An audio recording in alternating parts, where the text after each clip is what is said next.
Shalom, puji Tuhan, kita akan merenungkan firman Tuhan pada kesempatan hari ini. Mari terlebih dahulu kita berdoa. Terima kasih Tuhan berbicara bagi kami, sampaikanlah apa yang menjadi kerinduan Engkau bagi kami sekalian. Demi nama Yesus, haleluya, amin.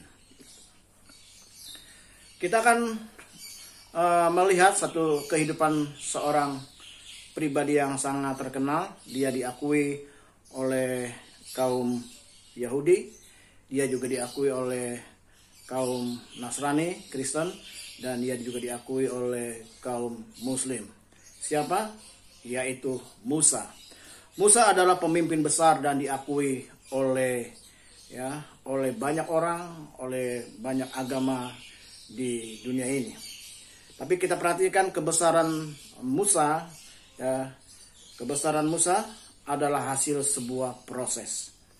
Musa tidak tiba-tiba dia menjadi orang hebat, orang terkenal, orang besar, pemimpin yang dihormati, pemimpin yang diakui. Musa, kalau kita perhatikan sebelumnya, sebelum dia menjadi seorang pemimpin, Musa itu seorang yang bertindak dengan emosi, emosi yang tidak terkendali, yang bersifat sembrono. Kalau kita baca Keluaran 2 ayat 11 sampai 12, di situ diceritakan bagaimana Musa melihat bangsanya diperlakukan tidak adil, lalu dia terpancing emosi dan akhirnya dia melakukan suatu tindakan yang sangat fatal, yaitu membunuh. Lalu yang kedua, saya melihat Musa ini seorang yang tidak bertanggung jawab, seorang yang lari dari tanggung jawab atas perbuatannya, menghindar masalah. Dia sudah lakukan tapi kemudian dia lari. Kalau kita perhatikan dalam Keluaran 2 ayat 15, di situ diceritakan Musa lari setelah melakukan satu tindakan yang sangat fatal. Yang ketiga, saya melihat profil Musa ini adalah seorang yang rendah diri, tidak percaya diri dan menolak panggilan. Waktu dipanggil oleh Tuhan dalam Keluaran 3 dan Keluaran 4, diceritakan Musa berkata, aku ini orang yang tidak pandai bicara, seorang yang rendah diri. Tapi kita perhatikan kemudian, seorang yang tidak bisa mengendalikan diri, tidak bisa mengendalikan emosinya, yang lari dari tanggung jawab, dan seorang yang rendah diri kemudian menjadi orang yang bisa mengendalikan diri, menjadi seorang yang bertanggung jawab, mempunyai kepercayaan diri yang luar biasa, yang memang ini diperlukan oleh seorang pemimpin. Lalu Musa mengalami proses sedemikian rupa. Bapak Ibu sekalian, dalam hidup ini seringkali kita juga mengalami proses untuk membentuk hidup kita, sama seperti yang dialami oleh Musa. Kita perhatikan awal-awal perjalanan Musa melalui proses waktu Tuhan mengatur sedemikian rupa, sehingga Musa akhirnya diangkat oleh putri Firaun dan tinggal di istana Firaun. Kalau kita baca dalam Keluaran 1 ayat 16 dan 22, disitu ceritakan bagaimana akhirnya Musa tinggal di istana Firaun dan bisa menikmati pendidikan yang sangat luar biasa pada zaman itu. Terkenal pendidikan di Mesir adalah pendidikan yang sangat bagus. Bapak Ibu sekalian, karena kala Tuhan atur sedemikian rupa hidup kita, sehingga kita dituntun oleh Tuhan dalam satu tempat, suatu peristiwa ataupun dalam suatu kondisi yang akhirnya disitulah Tuhan memang sedang berkarya atas hidup kita. Lalu kemudian hal yang kedua, ketika Musa lari dari tanggung jawab, dia melakukan suatu pembunuhan dan lari ke padang gurun Midian.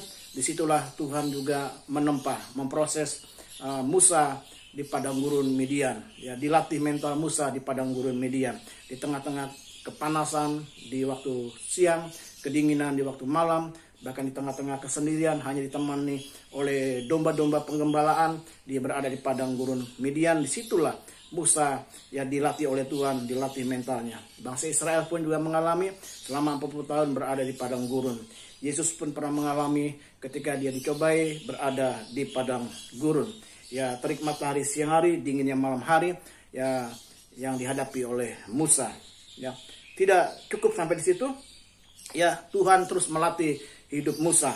Lalu kemudian yang ketiga, saya melihat Tuhan membangun iman Musa, ya, waktu di tengah-tengah kesendirian, di tengah-tengah kesepian, di tengah-tengah Tuhan sedang menempa mentalnya.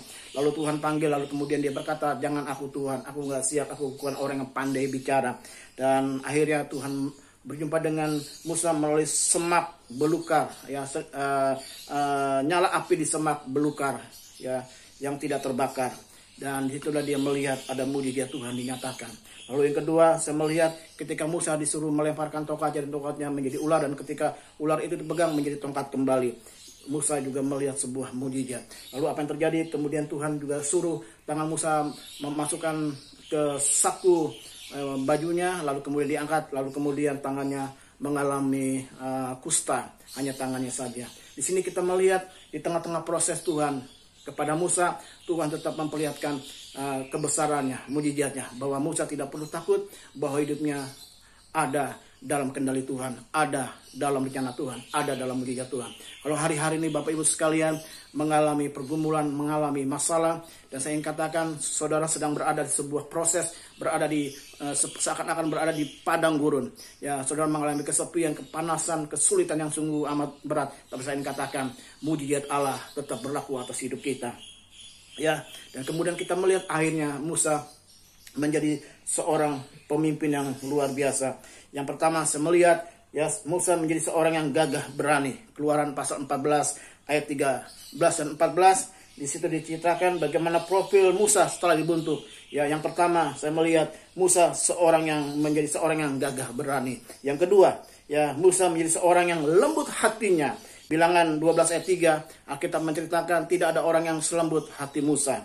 Yang ketiga, ya, kemudian Musa adalah seorang yang mengandalkan Tuhan. Keluaran 3 ayat 14 sampai 16. Selama ini dia mengandalkan kekuatannya, mengandalkan kemampuannya. Profil Musa setelah dibentuk oleh Tuhan, ya, melalui bermacam-macam pergumulan yang sedang dihadapi, sehingga Musa menjadi seorang yang mengandalkan Tuhan, tidak mengandalkan kekuatannya, pengetahuannya, kepandaiannya, pengalamannya, tapi dia mengandalkan Tuhan.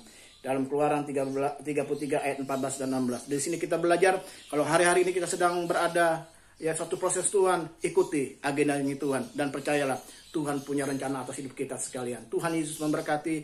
Shalom. Terima kasih Tuhan untuk firman-Mu pada hari ini. Berkat berlimpah kepada kami yang melihat, menonton, menyaksikan, mendengar. Nama Tuhan dipermuliakan, lawatan Tuhan terjadi dalam nama Yesus. Haleluya. Amin.